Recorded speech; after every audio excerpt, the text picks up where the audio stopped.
আওয়ামী লীগ সরকারের আমলে অনুষ্ঠিত হওয়া 2014, 2018 এবং 2024 সালের জাতীয় সংসদ নির্বাচন রাষ্ট্রীয়ভাবে অবৈধ ঘোষণা করতে নির্বাচন কমিশন, স্বরাষ্ট্র মন্ত্রণালয়, দুর্নীতি দমন কমিশন, ভূমি মন্ত্রণালয়, আইন মন্ত্রণালয় সহ 10টি কমিশন, মন্ত্রণালয় এবং দপ্তরকে লিগ্যাল নোটিশ দিয়েছেন অ্যাডভোকেট জয়নাল আবেদীন মাঝারি।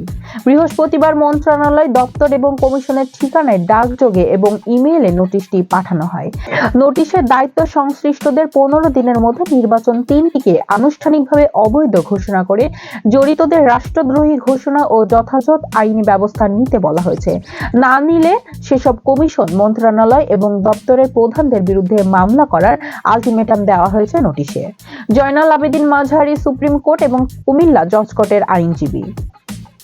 বলা হয়েছে, বিগত স্বৈরাচার সরকার কর্তৃক চরমভাবে বিতর্কিত ও পাতানো জাতীয় নির্বাচনে তিনি সহ কোটি টাকার ভোট দিতে পারেননি। এরই প্রেক্ষিতে পতিত সরকার রাষ্ট্রযন্ত্র ব্যবহার করে ব্যাপক দুর্নীতির মাধ্যমে নামমাত্র নির্বাচন দেখিয়ে বারংবার ক্ষমতা কুক্ষিগত করে জবাবহীনতার সংস্কৃতি চালু করে ব্যাপক দুর্নীতি করে রাষ্ট্র ও রাষ্ট্র কাঠামোকে পঙ্গু করে দিয়েছে।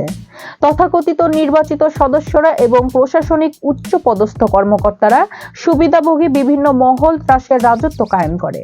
নোটিশে আরো বলা হয়েছে, আগামী 15 দিনের মধ্যে পতিত স্বৈরাচার কর্তৃক সংঘটিত 2014, 2018, 2024 সালের জাতীয় নির্বাচন অবৈধ ও বেআইনি ঘোষণা করা ও নির্বাচনের সঙ্গে প্রত্যক্ষ ও পরোক্ষভাবে জড়িতদের দেশদ্রোহী হিসাবে ঘোষণা করা।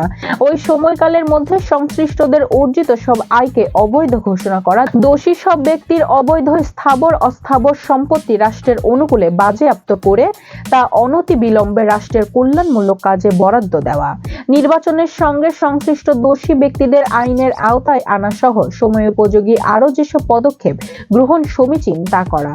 আইনজীবী জয়নাল আবেদীন মাঝারি সংবাদ মাধ্যমকে বলেন, একজন সচেতন নাগরিক হিসেবে তিনি এই নোটিশ পাঠিয়েছেন। 3টি নির্বাচনে ভোটও দিতে পারেননি, যা তার নাগরিক অধিকারকে হরণ করা হয়েছে। আগামী 15 দিনের মধ্যে ব্যবস্থা না নিলে সবার বিরুদ্ধে মামলা দায়ের করা হবে বলে তিনি জানান।